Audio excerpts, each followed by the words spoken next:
Right. Good evening. My final guest in this series is Dr. Blimi Marcus, who is joining us live from New York. Now, I've got a word of explanation here. First of all, it's 3:30 p.m. In New York. I am in Israel, which means it's 10:30 p.m. You, the audience, if you're listening live, are at 8:30 p.m. The wonders of technology make it possible to do it this way. Because of slight instability in the connection, I'm holed up in a hotel room with poor Wi-Fi. I'm going to speak a little more slowly than I do usually. Think Radio 4 rather than my sermons. Now, Blimi is an oncology nurse practitioner and vaccine advocate, and she's an educator in the Orthodox and strictly Orthodox Jewish communities in Brooklyn.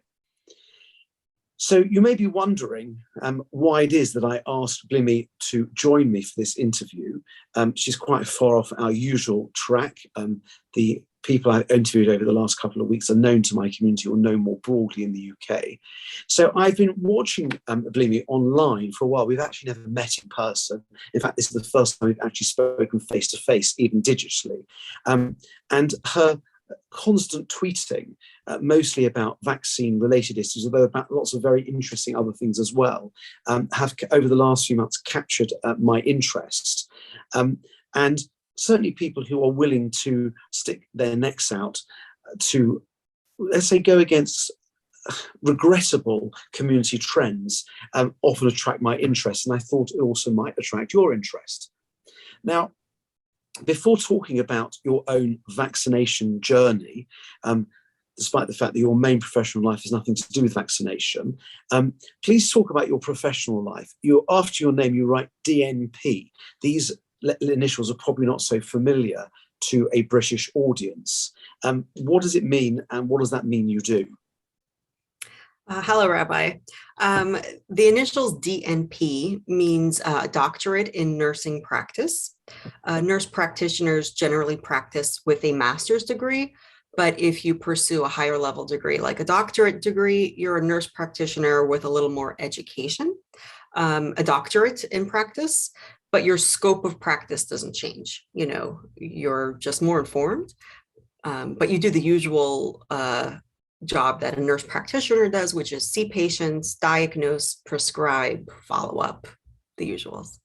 It's excellent. It means that, unlike mine, your doctorate is in something useful that actually is beneficial to people. It is. Rather than an ordinarily slight contribution to human knowledge, which how I would describe mine.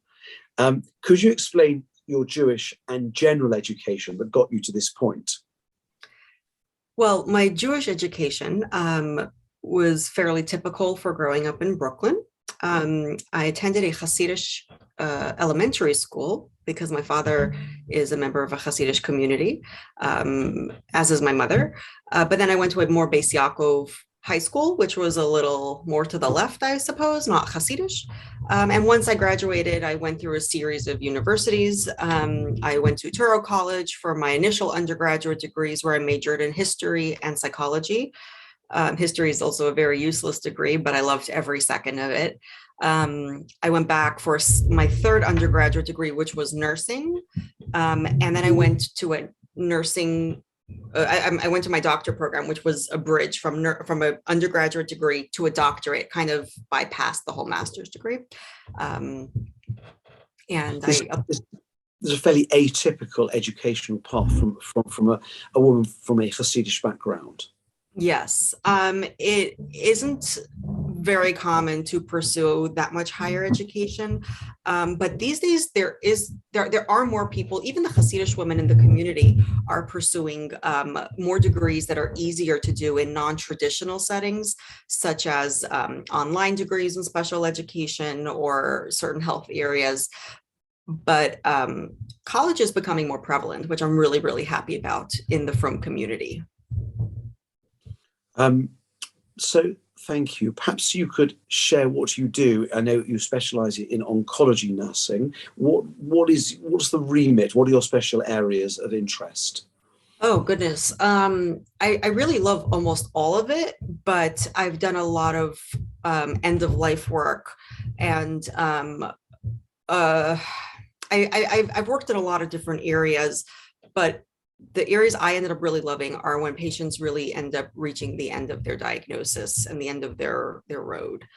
There's a lot they need at that time, and I find that not everyone has the capabilities to give them what they need when we're talking about approaching death. And for me, that's been very rewarding. This is, I suspect, extraordinarily emotionally demanding work. It's not just, I think, doing what is a wonderful thing for people and at a very difficult phase of their lives. But I suspect the toll, emotional, physical, mentally, I imagine, on the practitioners who have to handle these issues are very considerable. So how do you make sure that you don't become overwhelmed or even unwell yourself dealing with such traumatic issues? So far, I've never reached that state of being so overwhelmed with sadness or uselessness. Um, so I think I'm doing some things right. One of them is probably just maybe an internal strength. I don't know. Another one is just being really good at compartmentalizing. Leaving work at work when you can, coming home and focusing on family and other interests. Um, I think also knowing when it's too much and if you need to step back, having colleagues step in for you if something is too overwhelming. And then there's other coping mechanisms that people use. I like to write. You probably noticed that. Twitter is not a great place for writing long patient encounters, but I somehow format them like that. And I write on social media or for myself. Bearing witness and putting it to words sometimes can be therapeutic. So to the audience, I would recommend watching some of Blimi's tweets. Sometimes there are threads which describe patient encounters. And I'd wondered actually to what extent they are ways of recording, documenting experiences, because it's important they're documenting, and also a cathartic process of for oneself, that they may be as much for your audience as they are for as for you. And I wonder, Not to, yeah, oh, I'm sorry, not to bring politics into it, but many of my stories are, I find, important for readers to gain access to, because if you're not in healthcare, at least in the United States, it can be difficult to see how very broken healthcare is, and how it affects people, and how delays in diagnosis can lead to early death, when people lack insurance or don't have time off work. So one of my reasons is to kind of bring this to the forefront and make people realize, oh wow, things do need to get better. So that's always an underlying agenda of mine. So I'm going to actually skip the next question and come back to it, because my next question is to say to the audience that Blimi's very touching stories, particularly focusing on the egregious nature of the lack of United States socialized medicine, the insurance system, and the lack of employee protection that we take for granted in the United Kingdom, in terms of in what circumstances an employer can elect not to pay an employee, in what circumstances an employer can terminate an employee. My impression, although I'm not an expert in this area, is there are significantly greater patient and employee protections in the UK than there are in the United States. And these are things that you touch on, that the difficulty of people who are at the poorer end of society in accessing healthcare, the manipulative and, let might say, quite rapacious ways of some of the insurance companies who don't pay when they should. These are repeated themes in your communications. So yes, I mean, I've noticed it, and perhaps that's one of the reasons why I find it interesting. Do you want to elaborate? Because I think people will find it interesting. Well, I think one of the worst things is that health insurance in the United States is tied to your employment. You get health insurance through your employer for the most part. So think about a patient who has cancer and who's feeling too ill to continue working. They leave their jobs and now they're no longer covered by their health insurance. So I've had many patients who have taken a break from treatment, which is never recommended when someone has a cancer diagnosis. And then they come back 3 months later, 4 months later, when their health insurance is back on track somehow. And these lapses in care are terrible for the patient.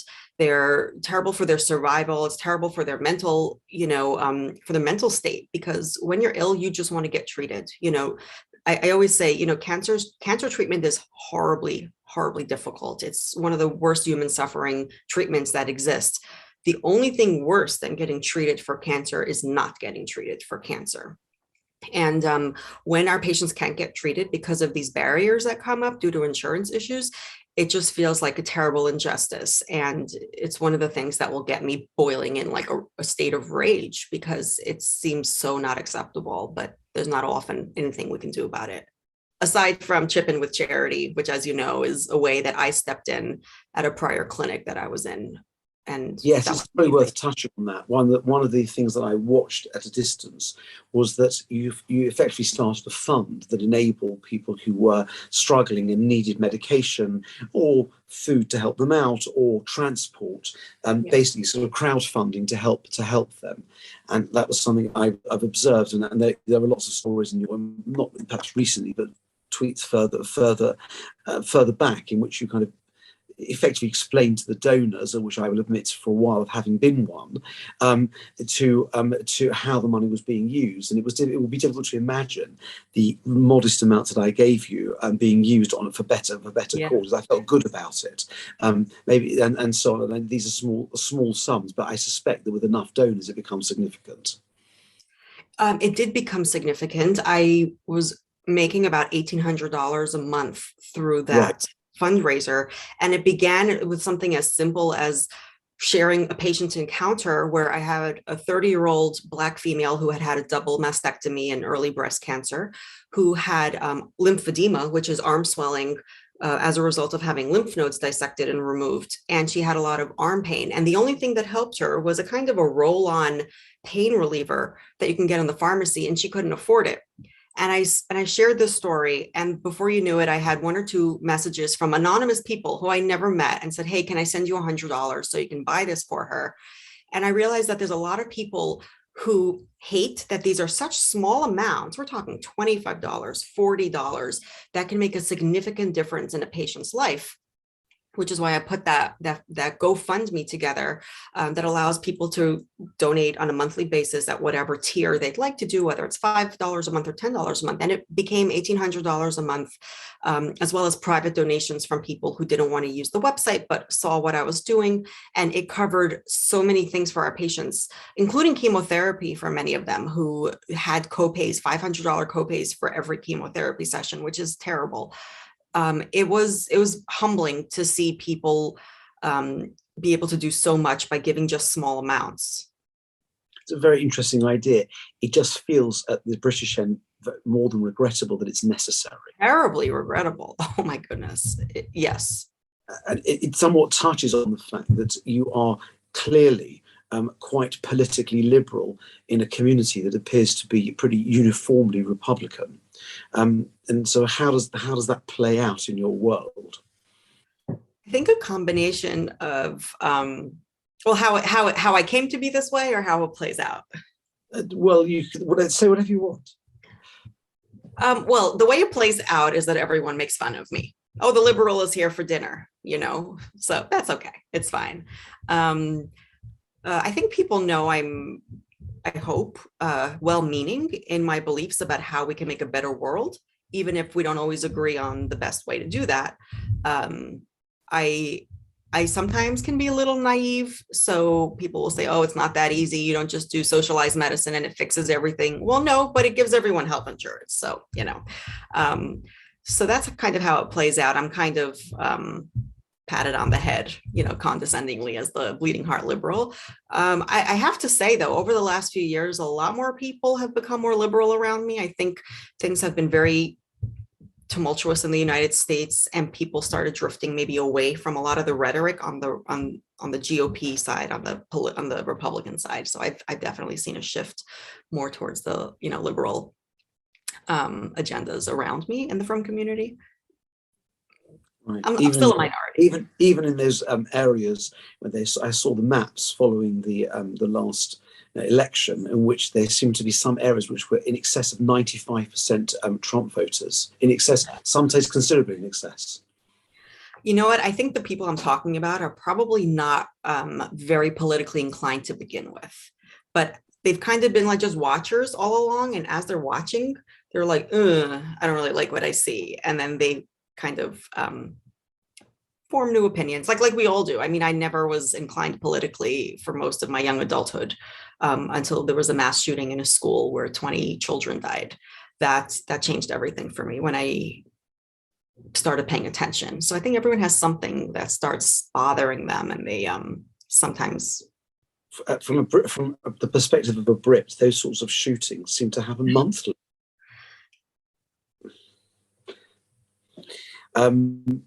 So let me just go back before I move on to a main topic. You're also a professor at Hunter College, which I admit I've not heard prior to this, which is a public college in New York City and part of the City University of New York. What do you teach, and to whom? I teach doctoral nursing students. So nurses who, like me, went back to get their doctorate degree. So these are advanced practice providers. They're already nurse practitioners. They're working in clinics, seeing patients, diagnosing them. And for whatever reason, they want to get their doctorate degree, like I did. And they've gone back to school. So I teach usually within that program. That's good. And how much time do you spend on that, given your very busy professional life in practice? It's hard to judge. A couple hours a week. It's one class, but it's an intense class. As part of their doctorate degree, they need to do a 2-year research/quality improvement project that they need to implement and evaluate the results of. So it's a 4-semester project. So there's a lot of one-on-one advisement and guiding. Right. And are you finding that more of your students are from a similar background of yours? Is that developing? You mentioned at the beginning that there are more people, more women from the Haredi community who are tapping into, say, a general education. Are you encountering women of similar backgrounds to yours in your teaching? I'm not. They're not going for their doctorates that fast. Right. From people are getting their bachelor's degrees more frequently than they ever did. And in the more Beis Yaakov / left wing, not the Hasidic community, but the more, as you move away from that. My audience, Beis Yaakov and left wing, it's an oxymoron. They don't really go together. I know. You know what? In Brooklyn, relative. Yes. In Brooklyn speak, people would get me. I'm trying to think of a way to describe it. I do understand. You get it. Okay.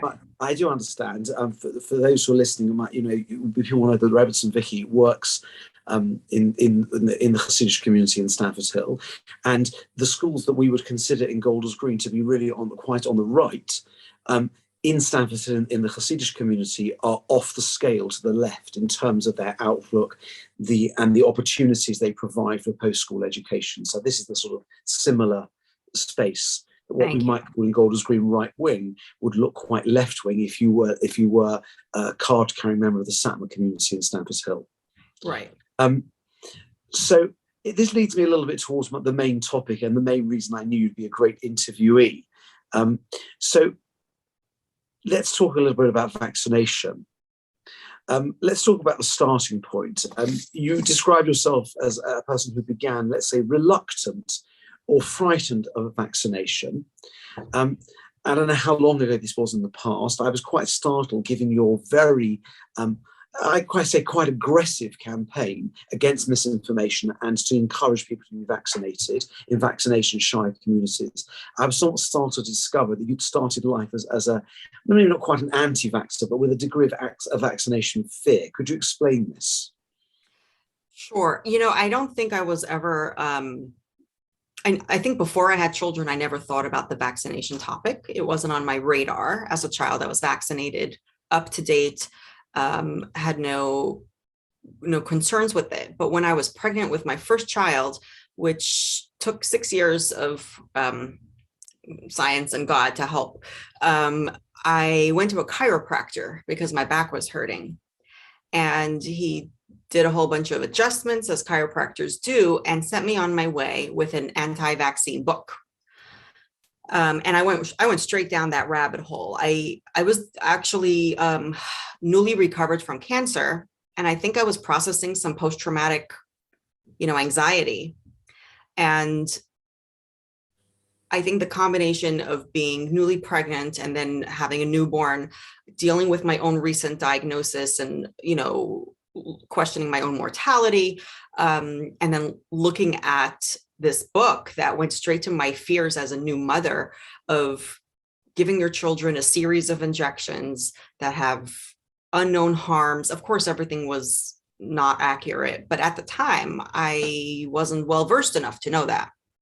So I did vaccinate my daughter. I just did it with a lot of hesitancy and a lot of fear and on a very slow schedule. And if you look at my daughter's vaccine record from the doctor, we were there like once a month to give her every shot, as opposed to just doing them at visits every several months. I was just there monthly, thinking that one at a time is safer and her body will adjust to it, which is the most common assumption that many people have about vaccines.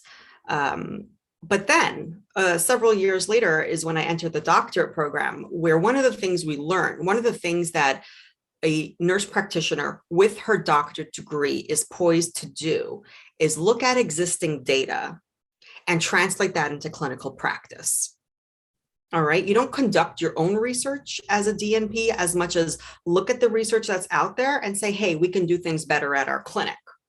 So what that requires is a really good ability to read data and understand it. And once several years had passed, I had graduated from this program and there was a measles outbreak in New York City in 2018. I started hearing the ridiculous stories that people were sharing with me, their fears and misinformation that was being shared. I was like, what? That doesn't make sense. And I started digging into those concerns and realizing that it's a house of cards. There's no accuracy to any of the fears that people have. So I think it demonstrates how when people are at a vulnerable or, let's say, at a stage of life where they're not knowledgeable nor perhaps have the tools to evaluate information correctly, they are exposed and at risk of believing and things which are not just slightly harmful or out of kilter, they are potentially deadly. Because there are things that are going on in communities. The far reaches of the Haredi community are not the only community by any means that seem to have a significant. But there are other ethnic and religious communities, and pockets of anti-vaxxers, and there are some extraordinarily crude representations and deeply offensive materials going round Yes. of the most extraordinary nature. So what did you play a role in attempting to combat the measles outbreak? For those who don't recall, in 2018, 2019, there was one of the most significant outbreaks of measles in the eastern United States, and a lot of it, there were epicenters around Haredi communities where there'd clearly been a low uptake of vaccination. How are you involved in this? I got more involved than I ever thought I would. It started off because I was angry at the people being preyed upon. I don't like lies. I don't like misinformation. And that bothers me more than individual people's choices not to vaccinate, if we're being very honest. I just hate when people take advantage of others and lie. So when I heard that within Lakewood, Brooklyn, Williamsburg, Muncie, where there's a lot of Hasidic people, that there were active groups of Jewish people that were spreading misinformation, I said, no, like, we need to stop this. I reached out and asked from nurses if they would like to help me in some way. I didn't have a picture yet of what we would do. I said, but can we do something? We're the nurses in the community. And before I knew it, I had about 40 nurses and physicians, as well as an EMT, a doula, people within the health sector that were upset at what was happening in the community, who got together and ended up launching a nonprofit organization that directly targeted the misinformation that people were being fed. We did home visits in different neighborhoods where we got mothers together. We brought a little PowerPoint projector. We did it on the wall. We went through studies and data and all of the usual tropes that people hear and slowly unraveled them one by one with hard copies of all of the studies that backed us up. And it made a significant dent. It made people start questioning everything they're reading and what they're hearing. And I was glad, because one of the worst assumptions is that these childhood illnesses are benign, and they're not. There were 19 firm children in ICUs at the height of the measles outbreak. Intensive care is serious. Yeah. It means you're critically ill. Did they all make it? They did. There were no deaths, thank God. But you know what? That's often how anti-vaxxers will phrase it. They'll say, but no one died. Yes. Yes. And it's mind-boggling. Yes. Yes. Yes. I mean, it's extraordinary to anyone, I imagine, who's going to listen to this, to think that people don't understand that measles is a potentially deadly disease, and that, of course, only a small number of people become seriously ill or die. But that's not the point. That's not the point. It's not the point. And you, over the period I've been following you, you've tweeted many really awful examples of where this anti-vax lunacy leads to. The most memorable one was one I asked you about last week, and you validated this is true. You tweeted a story, I think it's quite extraordinary, of a young man in the strictly Orthodox community who was offered, I believe, a liver liver transplant, that a match had been found. And when he discovered that the donor had been vaccinated, he rejected the liver. Now, this is, I think, in one sentence, really captures where this type of lunacy can lead to someone effectively signing their own death warrant. Who knows what will happen? But one does not. If one assumes that he's being offered a organ for transplant, he must be desperately ill.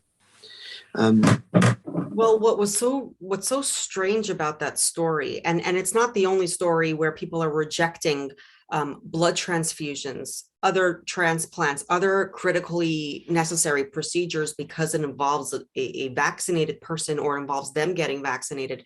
What's ridiculous is that this patient would be required to get vaccinated to receive a transplant. No one ever gets a transplant without receiving every possible vaccination, because you want to optimize them. You don't want to use an organ on someone who has a risk of dying or not receiving the organ well.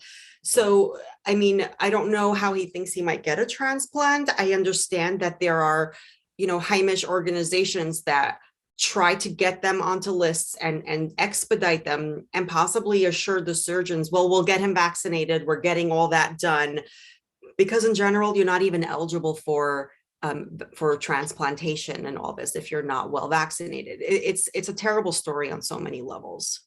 One must assume that the misinformation to which this man has fallen prey could quite easily result in his death. Pretty much. He must really assume that the coronavirus is very mild and that the vaccine is incredibly dangerous. But without a liver, which are very rare to come by, I would be concerned for his well-being for sure. So moving very slightly on from this, this is not intended to be an assault on a particular part of the community, but it does seem as though there are some very significant leadership gaps. I see leadership gaps in all parts of the religious community. I suppose the part of the community that my shul and that we occupy, the modern Orthodox stroke, it's certainly the part of the world I occupy, the kind of somewhere between the part of the modern Orthodox world that's strictly observant and maybe the more moderate end of the Haredi world, where I suppose that I sit myself. I think there are significant leadership gaps in all of these areas, but it seems that in the strictly Orthodox community, the one that claims to have the strongest leadership, the one that claims to have the strongest loyalty in its following of those leaders, there appear to be a major, perhaps existential crisis. Because what happens in that world when there's a health crisis? There seems to be silence. What exactly is going on? What is, I think, fascinating and disturbing is that in a community where the followers, particularly in the Hasidic communities, where the Rebbe's word and the Rebbe's view is taken so very seriously, one would assume that the responsibility on the leadership to make clear, emphatic, and let's say, very easy to understand statements about obligations to oneself, family, and others about vaccinations, one could end up in a very strong position because people would actually do what they're told. If the Rebbe said get vaccinated, one would assume people would. Or am I being naive? Okay, so you said a lot of things here that Yeah. are all very important, some more accurate than others. I don't think we live anymore in an era where if a Rebbe tells his Hasidim what to do, they will immediately do that. I think that's limited to certain sects. I know in Bells, it's very much like that. In Ger or Gore, it's very much like that. I know in certain Vishnitz communities, it could be like that. Otherwise, it's no longer so black and white where the Rebbe can make a pronouncement or put out an edict and have everyone immediately follow through. What about, you didn't mention Chabad? I didn't mention Chabad. That Well, was a joke. A joke. oh, it was a joke. Yeah, Well, that's no, right. well, there is a, Yeah. what? Go on. And they carried it Oh, because it is a joke, of course, about Chabad, because yeah. the Rebbe died nearly 30 years ago. But that's a big problem because there is that gap there, and a lot of the misinformation and a lot of the lead players in the misinformation stem from Chabad.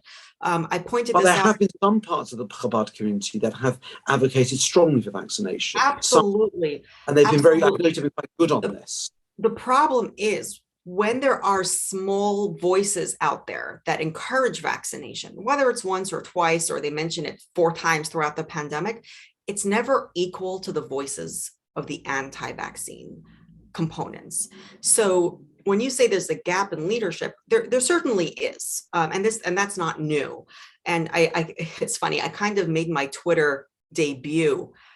I don't know if you recall, or if you were following me, you probably weren't. I think I had 10 followers, and I tweeted something about a leadership organization in the United States, and I blamed them and said that they had blood on their hands for providing such poor guidance at the surge of the pandemic and beyond. And no one knew who I was on Twitter. I had a presence on my other social media platform, Facebook, where I've been active for several years, but I hadn't been on Twitter. So here I am, this frum person coming onto Twitter with 10 followers and accusing one of the largest leadership organizations, or the largest Orthodox leadership organization, of being complicit in allowing people to die in the frum community.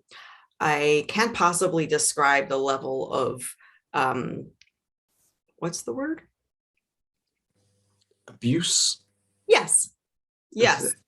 I actually got messages from people I didn't know saying that there's a coordinated attempt within the hierarchy of that organization to bring me down and to loop me to fringe organizations so that they can kind of, consider me like not part of the community, which didn't work. I'm very much part of the community. I live here. My children go to school here. We go to shul here, and our friends and family part of the community. I am more vocal about things that I believe are not done well, and people didn't like that at the time. So now fast forward a year later, I think people listen to me a little closer than they did a year ago when I was kind of a nobody. They had no idea who I was and with what authority I was speaking, having watched the same organization and the same leadership fail to speak during the measles outbreak. And just to retract for a second, I mentioned that one of the reasons I got involved in during the measles was because I hate misinformation, but the second one was I hate Chilul Hashem. And that's what the measles outbreak brought upon the frum community in New York. Terrible Chilul Hashem. And many people pointed out, oh, the anti-Semitism is so high. People move away from visibly Orthodox Jews when you're in the supermarket. And I said, you're carrying an airborne illness and not vaccinating for this. It's not pleasant, but we've foisted this on ourselves, and I just hated that we were being represented as a group of people causing harm to others, because in general, that's not the Haredi community. In general, we don't do that. We're very tight knit. And I always say we have an organization for every catastrophe. If you've got a breast cancer diagnosis, if you've got heart disease, you've got a child with any possible neurological, developmental, physical, emotional condition, you've got referral agencies, organizations to pick up your insurance bills, which in the United States are significant. Chesed drivers driving you to and from hospitals, respite workers to come to your home. It's unbelievable the amount of chesed and interconnectedness that the frum community has. There's nothing for prevention. It's all reactive. It's not proactive. And that's something I've been saying for a long time. Mammography, low rates. Genetic testing, low rates. Vaccination starting to really drop as the misinformation grows. And these are real problems in the community, but no one talks about them because they're not crises. They happen silently.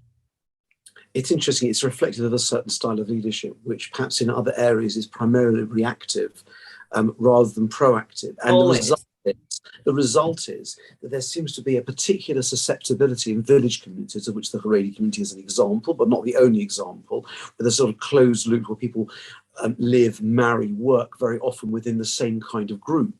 And there seems to be a significant susceptibility to misinformation, which engenders a lack of trust. And so the oddity is that we have communities where they pay lip service to a certain type of leadership and community, but ultimately there's actually quite a weak degree of trust in leaders and a suspicion of medics and other experts. And this produces a very toxic brew.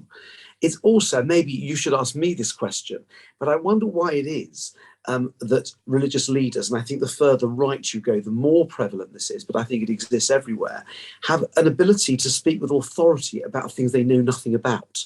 This is, I should ask myself the question, a rabbinic speciality. Rabbis speak with authority sometimes about things they know nothing about. And, you know, if you look back to the writers, Rav Moshe Feinstein, Zichron Livroch, who died in the mid-80s, he spoke frequently about medical issues, technical issues, but only having first consulted very significant experts. Rosner, for example, was the most well-known, but there were others. And it seems that these days it's okay to read some website and then speak with authority. Rabbis are trained in certain areas, and I never understand why it is that even in my world, where there isn't that degree of kind of awe or sense of ultimate authority of the rabbi, people think the rabbi knows everything. The rabbi knows everything from the phone number of the best gardener to the right person to consult for this problem. It's absolutely extraordinary. And I imagine as one goes further to the right, the sense that the rabbi knows everything. So it allows people to speak with authority about things they know nothing about, whereas that should require a lot more care, because realize that if you say the wrong thing, it can have catastrophic outcomes. So I don't know. I mean, it's not. I'm just really reflecting rather than asking you. No, I agree with you, and it's frustrating. It's interesting because I have been called to speak to rabbis by someone who has influence with certain large gedolim who are being presented with the anti-vaccine information.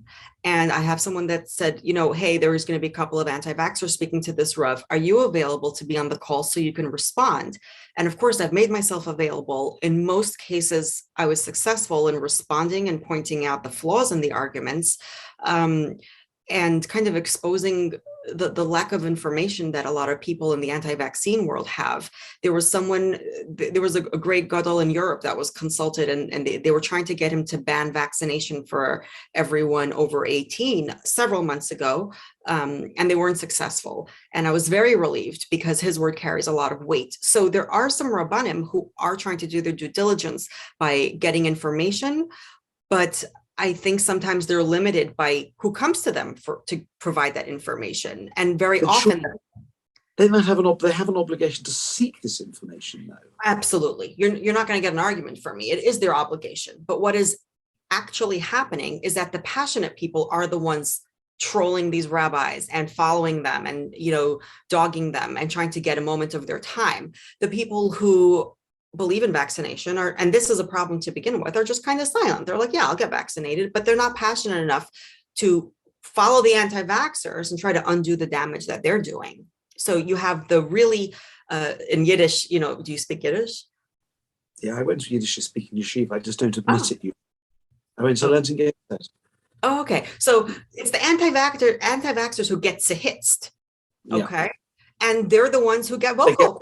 My orders, it means they get all very worked up and passionate. They get very worked up and passionate. They use rhetoric. I mean, I don't know if you've seen something I shared. I don't know if it's appropriate to share here, but one anti-vaccine rabbi recommended that if women need to earn money by getting vaccines, he recommends prostitution instead of vaccination. But He, even in the circles, this person is regarded as a dangerous lunatic. The man's a dangerous lunatic. In the main circles, he is. But if you follow him on social media, you'll see he has people sharing his words, 84 shares on things he's saying, hundreds of reactions. People are still reading this, and it's still being shared beyond what I saw this tweet that he's recommending. So be a better way to earn money. I did see this. So it's a spectrum. There are those who just think it's unsafe or vaccines shouldn't be mandated. There's a spectrum of beliefs. And this gentleman. Speaking of belief about a man who was responsible for preventing his father from getting vaccinated and may well have been responsible, at least partially, for his death. And so it seems, we're talking about people who are, a genuine threat to the well-being of the communities, their families. I mean, anyone who's sharing misinformation and has a large following is a threat, because you don't know what people are doing with that information. I have a friend whose 95-year-old grandmother was afraid to get vaccinated because of misinformation. These are real repercussions. A 95-year-old who catches COVID is at seriously high risk. So anyone sharing misinformation, many people are saying, "Oh, I'm just sharing what I read," but that has consequences. Yeah. I mean, it opens a wider conversation, which isn't for now, about responsible use of social media, about the taking leave of your senses. Those people we would hope, with a classical with a decent Talmudic or classical Western education, of which I'm the great I have the great privilege of having both. I would have thought the underpinnings of both are claims that can be evidenced, and not stating things that you cannot back up with evidence, clear proof, or would not be effectively subjected to peer review. These are basic principles. If you any page of the Gemara, you make an argument, it has to be scrutiny. Isn't this is subject to challenge, and it will be rejected. Any decent modern argument and it's very, very troubling that human beings seem to be capable of just sliding back into what is effectively like a medieval way of thinking. Absolutely. Which is where it's just based on hearsay. It's based it seems to be based much on who says it and with what force and using which medium, rather than what it is they say. I have a funny anecdote about this, where a woman on Facebook commented on a thread about vaccination, and she said, an observational study found that women who took the COVID vaccine miscarried their babies. And I said, "Can you link this study?" And she said, "It's my own observation." So there you go. Yeah. Nice. So it's observation and anecdotes that start carrying a lot of weight in people's minds, as opposed to rigorous science. And one of the things that the nurses and physicians in my organization do, the one that we founded back during the measles, which we now say was only the pregame, one of the things we focus on is not just actually rebutting false information, but showing people how to critically appraise things on their own and how to look out for, red flags. Don't use Google, use Google Scholar. Try to use websites that end in .org or .edu. If you're reading an actual study, many people feel like they're able to translate science. So if you're reading a study, see how many such studies were done. If you're going to pull one study from 1980 that found something, if that's never been replicated and it's never been reproduced, it hasn't been, done more. If there's no corroborating data from one study back, then that's meaningless. So we teach them all these kind of little tricks to realize when something is reliable and when it isn't. It goes together a little with something which I've been thinking and speaking about, which is that people have developed an inability to assess risk. Now, we all assess risk all the time. We decide when we eat, we assess a risk. When we cross the road, when we fly, right. All the things we do involve risk assessment. And we've seen, I think, certainly in the UK community, different responses. Some we might regard as sensible, some evidence-based. I'm not talking about vaccination anymore. I'm talking about, let's say, how a society should respond to the threat of a pandemic. And what I'm seeing in some Jewish communities, which are really unlike mine, I think that my lay leadership and my advisors have done an absolutely extraordinary job. They've got the balance exactly right, and that's evidenced by the way my community has been working recently. But I'm seeing in other communities that I advise that sometimes people either dismiss risk and they make rash or irresponsible decisions, or they're so risk adverse they don't remember that by making very risk adverse decisions that has an impact on other areas of life. So if you decide, well, I know that it's only necessary to stand 2 meters from people, but I'd like to stand 10 meters because it will make it, well, you completely wreck your community, but that risk is disregarded. And all risks are being assessed in side by side with other risks. The inability to properly evaluate information, to apply the right tools, also is complemented by the inability to evaluate risk. And whether you go one way or the other, there is harm. And please, we don't have to agree about exactly where the line lies, but we do need to agree that the inability to properly assess risk and respond is harmful to the functioning of a normal society. Absolutely. And risk assessment is really one of the biggest issues over here. But I wish the issue was just inappropriate risk assessment. The larger issue is that people simply don't trust the data anymore. Yeah. So if I were to point out to an average person that, let's say, 50,000 people between the ages of 30 and 40 have died of the coronavirus, they might say, oh, I didn't realize I can be 30 years old and at risk of being seriously ill. But then their response is those numbers were fudged. So right. You can't make an accurate risk assessment if you don't trust the risk. And there's also no way of refuting that. If you claim it's been fudged, but you have no evidence that it's been cheated, the conversation can't continue. There's nowhere else to go. You can't. Well, once your argument is that everything's a lie, and you know what, I say this to people all the time. I get thousands of private messages, emails, messages across different platforms and social media asking me particular questions, either because they want to get vaccinated and they have some concerns or because they want to mess around with me. So until I figure out exactly what they want, I'll give them a little of my time. But whenever they delve into, well, your numbers are fudged, or I don't trust the CDC's numbers, or I don't trust the studies you're referencing, I say, well, I can't deal with paranoia or conspiracy theories. I can give you medical answers and scientific data-based answers. So if you decide to return to that, you can contact me again, because there's just no way of talking to someone who has strange beliefs and believes the entire world is in a conspiracy to injure everyone. And it's not a good waste of it. It's not a good use of anyone's time. So let me just ask you a few slightly lighter questions. Touched on it very briefly, but all this activism in a community which is quite closed in some ways must impact on your family. I mean, how much pushback do you get? How much does this pushback affect you? Do people threaten you, or is it milder than that? People have reached out to my workplace trying to get me fired.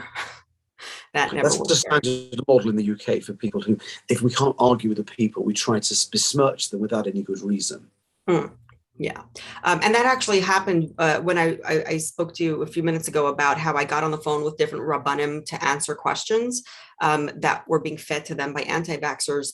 When I hung up, I later checked in with the person who got me on the call. I said, how did it go? And he said, well, once you hung up, they tried besmirching you and saying that you're pro-abortion, pro-euthanasia, and ridiculously liberal, in which case, I think they did their own due diligence and realized that that's not quite the case.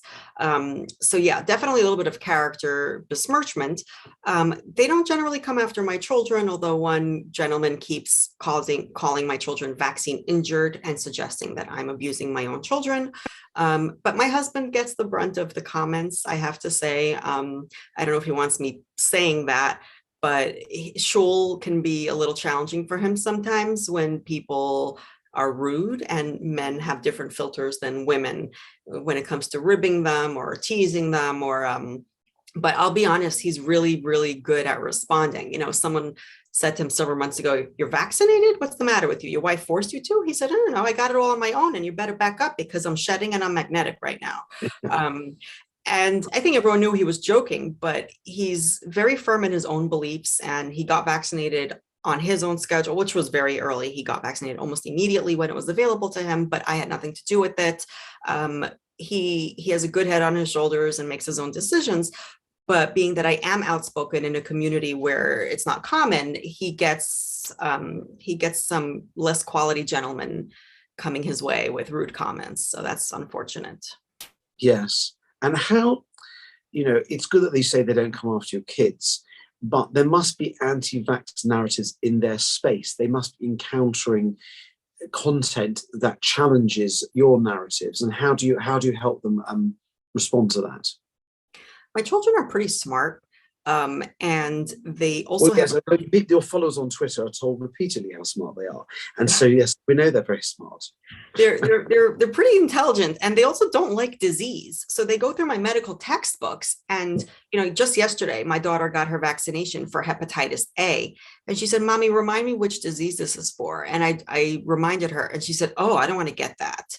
And I said, "No, you don't. There's a safe vaccine. You don't want hepatitis B."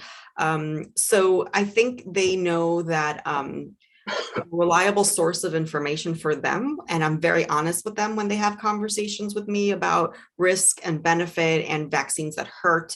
I got a numbing cream for my child. I applied it a half hour before her appointment. So we're very open that they hurt, that sometimes you might not feel well immediately, but that there's a larger, gain out of that. And they're reasonable and rational.